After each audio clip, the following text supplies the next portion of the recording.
Logging into Zoom can be a little different sometimes when you have to authenticate yourself. In Clever, just select your teacher's classroom.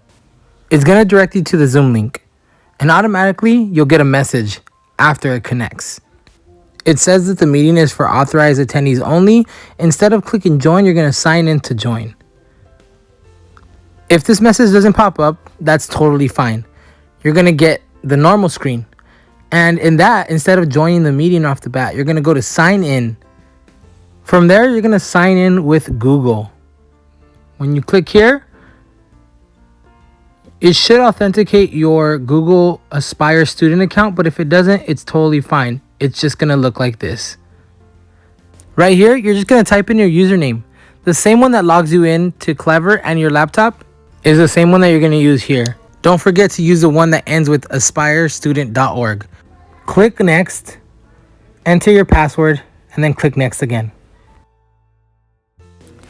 This will take you to the last step to authenticate your Zoom account. You can start without video and you can start with video. Select the blue one. Now we just wait till our teacher lets us in, and don't forget to be a digital citizen.